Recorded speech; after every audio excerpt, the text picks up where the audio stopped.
कि ये जमात के लोग यहाँ कोरोना ले आए। हम ऐसे साथियों से पूछना चाहता हूँ कि आप बताओ, अमेरिका में कौन जमाती गया, चीन में कौन जमाती गया, दुनिया के तमाम देशों में कौन जमाती गया। आज हमारे कुछ एंकर साथी हैं जो मोदी के भक्त बने हुए हैं, अंधभक्त जिसको कहते हैं, अंधभक्त बन करके उनका गीत गा रहे हैं। ये दौर है आपस में मिलकर के इस बीमारी से लड़ने का, आपस में नफरत पैदा करने का समय नहीं है। ऐसे एंकर साथियों से आपके माध्यम से कहना चाहता हूं कि आप अगर इंसान हो तो इंसानियत पैदा करो, बाबा साहब डॉक्टर अम्बेडकर के आदर्शों पे चलो। आज 14 अप्रैल है, बाबा साहब डॉक्टर अम्बेडकर के जन्मदिन पर आपको हम सुझाव देते हैं कि इनसे सीख लो। एक महामानव बाबा साहब डॉक्टर अम्बेडकर पूरे देश को ऐसा संविधान लिख करके दे दिया।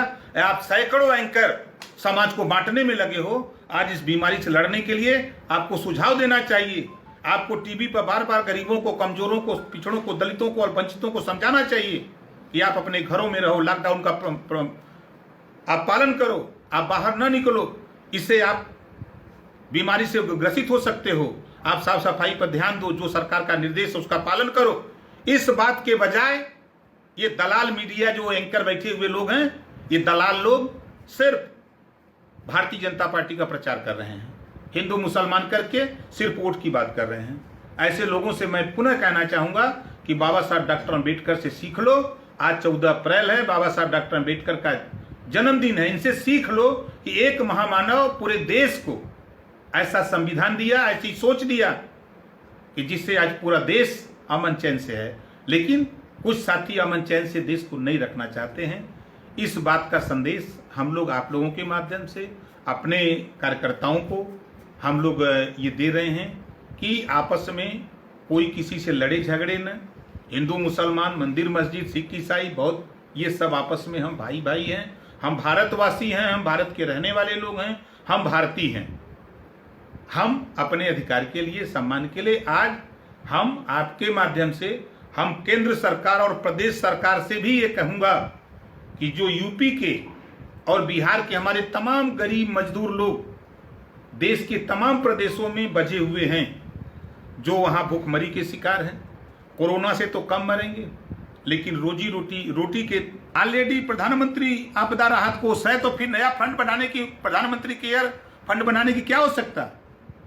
मुख्यमंत्री उत्तर प्रदेश मुख्यमंत्री फंड बनाने की क्या आवश्यकता है? जब मुख्यमंत्री आपदा राहत कोष है तो ये अलग से पैसा इकट्ठा करने की क्या जरूरत है? ये समय रहते कदम उठाए होते तो आज भारत की स्थिति ये नहीं होती।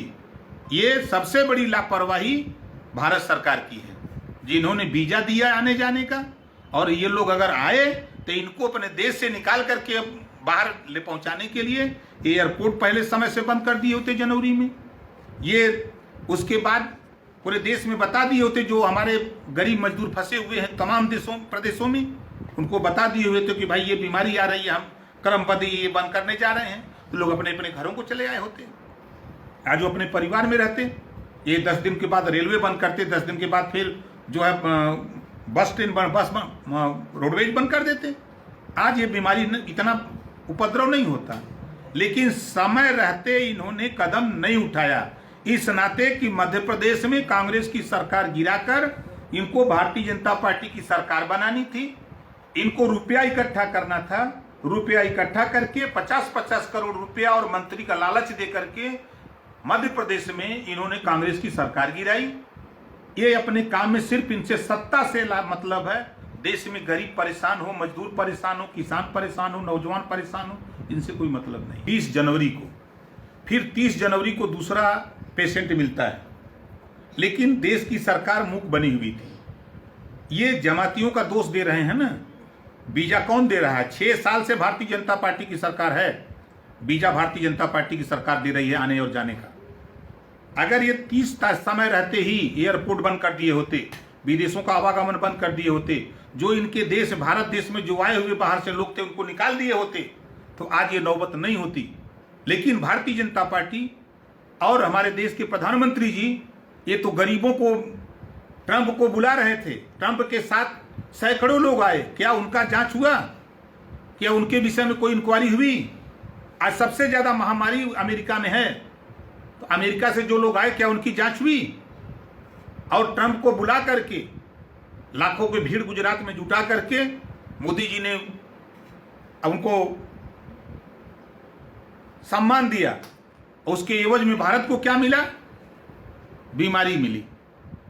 आज ट्रंप ने धमकी दिया, जो चाइना से भारत में पीपी किट, मास्क और हैंड ग्लव जो सामान आ रहा था भारत में, वो किसके कहने पर अमेरिका चला गया?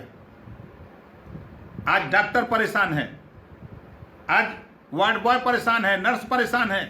आज उसको ना पीपी किट मिल रहा है, ना मास्क मिल रहा है, ना दवाई मिल रही है। आज आपने देखा कि अभी डॉक्टर कोरोना मरीज के पॉजिटिव पाए जा रहे हैं।